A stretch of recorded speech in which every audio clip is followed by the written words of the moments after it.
Chapter 16. Letters.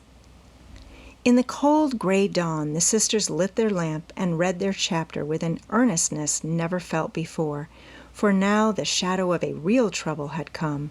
The little books were full of help and comfort, and as they dressed they agreed to say goodbye, cheerfully and hopefully, and send their mother on her anxious journey, unsaddened by tears or complaints from them. Everything seemed very strange when they went down, so dim and still outside, so full of light and bustle within. Breakfast at that early hour seemed odd, and even Hannah's familiar face looked unnatural as she flew about her kitchen with her nightcap on. The big trunk stood ready in the hall, Mother's cloak and bonnet lay on the sofa, and Mother herself sat trying to eat, but looking so pale and worn with sleeplessness and anxiety that the girls found it very hard to keep their resolution. Meg's eyes kept filling in spite of herself.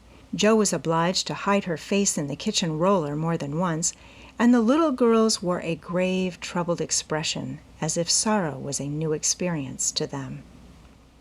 Nobody talked much, but as the time drew very near and they sat waiting for the carriage, Mrs. March said to the girls, who were all busied about her, one folding her shawl, another smoothing out the strings of her bonnet, a third putting on her overshoes, and a fourth fastening up her traveling bag, "Children, I leave you to Hannah's care and Mr. Lawrence's protection. Hannah is faithfulness itself, and our good neighbor will guard you as if you were his own. I have no fears for you, yet I am anxious that you should take this trouble rightly. Don't grieve and fret when I am gone, or think that you can comfort yourselves by being idle and trying to forget. Go on with your work as usual, for work is a blessed solace. Hope and keep busy, and whatever happens, remember that you never can be fatherless." "Yes, Mother." "Meg, dear, be prudent. Watch over your sisters. Consult Hannah, and in any perplexity, go to Mr. Lawrence. Be patient, Jo. Don't get despondent or do rash things. Write to me often and be my brave girl, ready to help and cheer us all. Beth, comfort yourself with your music and be faithful to the little home duties. And you, Amy, help all you can, be obedient, and keep Happy safe at home." "We will, Mother, we will." The rattle of an approaching carriage made them all start and listen. That was the hard minute, but the girls stood it well. No one cried, no one ran away or uttered a lamentation, though their hearts were very heavy as they sent loving messages to Father, remembering as they spoke that it might be too late to deliver them. They kissed their mother quietly, clung about her tenderly, and tried to wave their hands cheerfully when she drove away. Laurie and his grandfather came over to see her off, and Mr. Brooke looked so strong and sensible and kind that the girls christened him Mr. Greatheart on the spot. "Goodbye, my darlings. God bless and keep us all," whispered Mrs. March as she kissed one dear little face after the other and hurried into the carriage. As she rolled away, the sun came out, and looking back, she saw it shining on the group at the gate like a good omen. They saw it also, and smiled and waved their hands, and the last thing she beheld as she turned the corner was the 4 bright faces, and behind them, like a bodyguard, old Mr. Lawrence, faithful Hannah, and devoted Laurie. "How kind everyone is to us," she said, turning to find fresh proof of it in the respectful sympathy of the young man's face. "I don't see how they can help it," returned Mr. Brooke, laughing so infectiously that Mrs. March could not help smiling. And so the long journey began with the good omens of sunshine, smiles, and cheerful words. "I feel as if there had been an earthquake," said Jo, as their neighbors went home to breakfast, leaving them to rest and refresh themselves. "It seems as if half the house was gone," added Meg forlornly. Beth opened her lips to say something, but could only point to the pile of nicely mended hose which lay on Mother's table, showing that even in her last hurried moments she had thought and worked for them. It was a little thing, but it went straight to their hearts, and in spite of their brave resolutions, they all broke down and cried bitterly. Hannah wisely allowed them to relieve their feelings, and when the shower showed signs of clearing up, she came to the rescue, armed with a coffee pot. "Now, my dear young ladies, remember what your ma said, and don't fret. Come and have a cup of coffee all round, and then let's fall to work and be a credit to the family." Coffee was a treat, and Hannah showed great tact in making it that morning. No one could resist her persuasive nods or the fragrant invitation issuing from the nose of the coffee pot. They drew up to the table, exchanged their handkerchiefs for napkins, and in 10 minutes were all right again. "Hope and keep busy, that's the motto for us. So let's see who will remember it best. I shall go to Aunt March as usual. Oh, won't she lecture, though," said Jo as she sipped with returning spirit. "I shall go to my Kings, though I'd much rather stay at home and attend to things here," said Meg, wishing she hadn't made her eyes so red. "No need of that. Beth and I can keep house perfectly well," put in Amy with an important air. "Hannah will tell us what to do, and we'll have everything nice when you come home," added Beth, getting out her mop and dish tub without delay. "I think anxiety is very interesting," observed Amy, eating sugar pensively. The girls couldn't help laughing and felt better for it, though Meg shook her head at the young lady who could find consolation in a sugar bowl. The sight of the turnovers made Jo sober again, and when the two went out to their daily tasks, they looked sorrowfully back at the window where they were accustomed to see their mother's face. It was gone. But Beth had remembered the little household ceremony, and there she was, nodding away at them like a rosy-faced mandarin. "That's so like my Beth," said Jo, waving her hat with a grateful face. "Goodbye, Meggie. I hope the Kings won't train today. Don't fret about father, dear," she added as they parted. "And I hope Aunt March won't croak. Your hair is becoming, and it looks very boyish and nice," returned Meg, trying not to smile at the curly head, which looked comically small on her tall sister's shoulders. "That's my only comfort," and touching her hat a la Laurie, away went Jo, feeling like a shorn sheep on a wintry day. News from their father comforted the girls very much, for though dangerously ill, the presence of the best and tenderest of nurses had already done him good. Mr. Brooks sent a bulletin every day, and as the head of the family, Meg insisted on reading the dispatches, which grew more and more cheering as the week passed. At first, everyone was eager to write, and plump envelopes were carefully poked into the letter box by one or other of the sisters, who felt rather important with their Washington correspondence. As one of these packets contained characteristic notes from the party, we will rob an imaginary mail and read them. My dearest mother, it is impossible to tell you how happy your last letter made us, for the news was so good we couldn't help laughing and crying over it. How very kind Mr. Brooke is, and how fortunate that Mr. Lawrence's business detains him near you so long, since he is so useful to you and father. The girls are all as good as gold. Jo helps me with the sewing and insists on doing all sorts of hard jobs. I should be afraid she might overdo if I didn't know that her moral fit wouldn't last long. Beth is as regular about her tasks as a clock and never forgets what you told her. She grieves about father and looks sober except when she is at her little piano. Amy minds me nicely, and I take great care of her. She does her own hair, and I am teaching her to make buttonholes and mend her stockings. She tries very hard, and I know you will be pleased with her improvement when you come. Mr. Lawrence watches over us like a motherly old hen, as Jo says, and Laurie is very kind and neighborly. He and Jo keep us merry, for we get pretty blue sometimes and feel like orphans with you so far away. Hannah is a perfect saint. She does not scold at all, and always calls me Miss Margaret, which is quite proper, you know, and treats me with respect. We are all well and busy, but we long day and night to have you back. Give my dearest love to Father, and believe me, ever your own, Meg.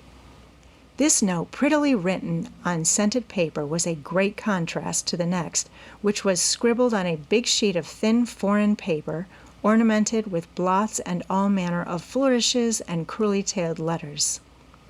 My precious Marmee, 3 cheers for dear Father. Brooke was a trump to telegraph right off and let us know the minute he was better. I rushed up garret when the letter came, and tried to thank God for being so good to us, but I could only cry and say, I'm glad, I'm glad. Didn't that do as well as a regular prayer? For I felt a great many in my heart. We have such funny times, and now I can enjoy them, for everyone is so desperately good, it's like living in a nest of turtle doves. You'd laugh to see Meg head the table, and try to be motherish. She gets prettier every day, and I'm in love with her sometimes. The children are regular archangels, and well, I'm Joe, and never shall be anything else. Oh, I must tell you that I came near having a quarrel with Laurie. I freed my mind about a silly little thing, and he was offended. I was right, but didn't speak as I ought, and he marched home, saying he wouldn't come again till I begged pardon. I declared I wouldn't, and got mad. It lasted all day. I felt bad and wanted you very much. Laurie and I are both so proud.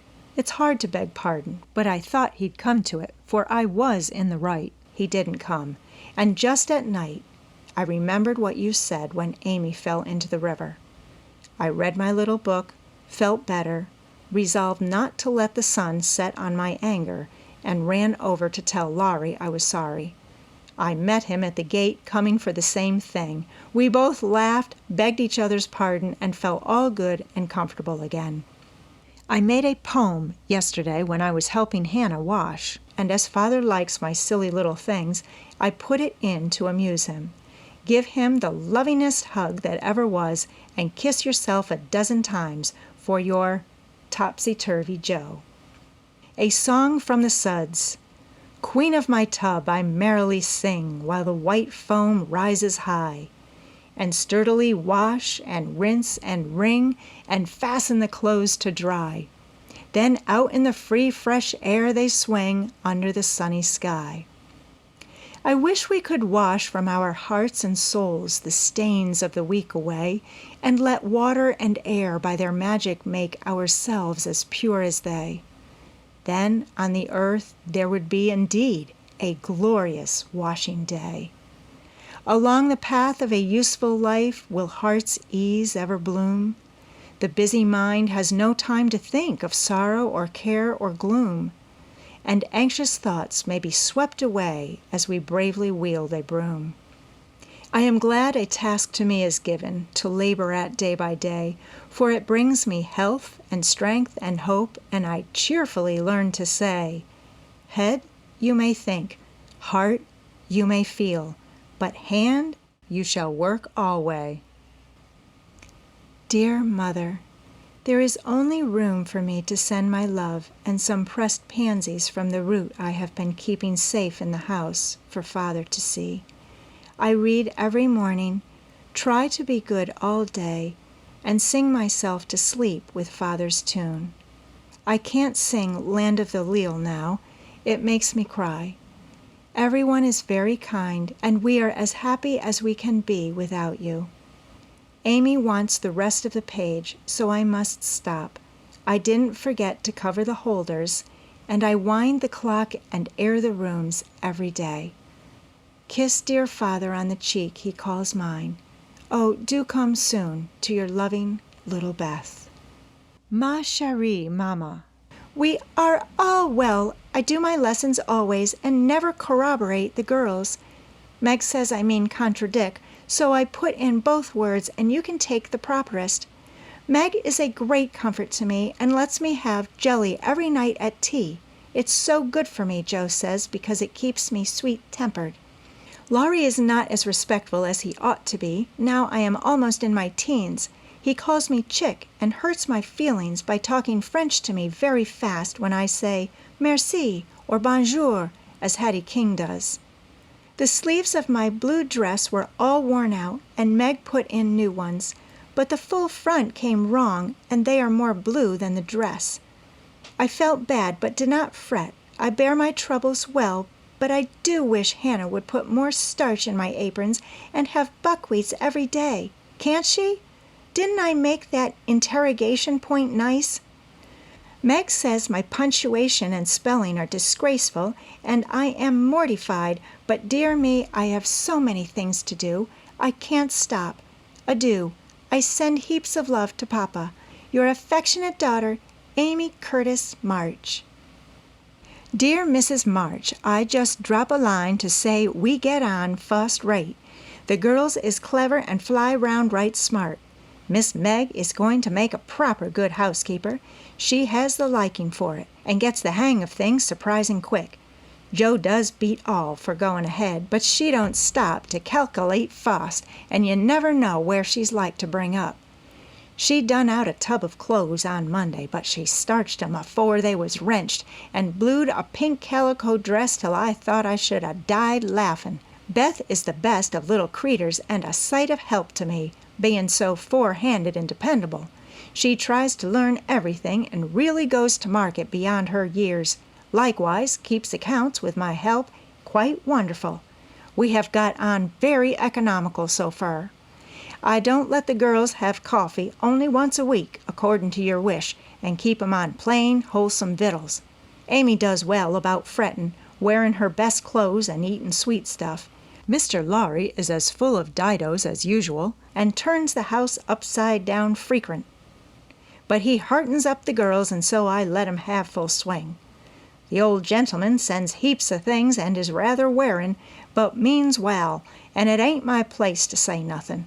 My bread is riz, so no more at this time. I send my duty to Mr. March, and hope he's seen the last of his pneumonia. Yours respectful, Hannah Mullet. Head Nurse of Ward No. 2.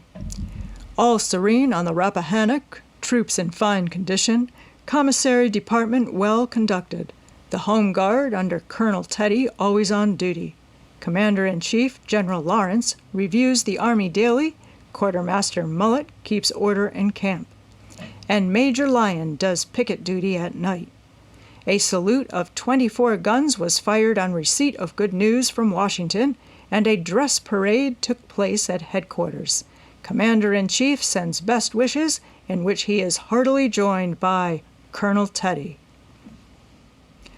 Dear Madam, the little girls are all well. Beth and my boy report daily. Hannah is a model servant and guards pretty Meg like a dragon. Glad the fine weather holds. Pray make Brooke useful, and draw on me for funds if expenses exceed your estimate. Don't let your husband want anything. Thank God he is mending. Your sincere friend and servant, James Lawrence.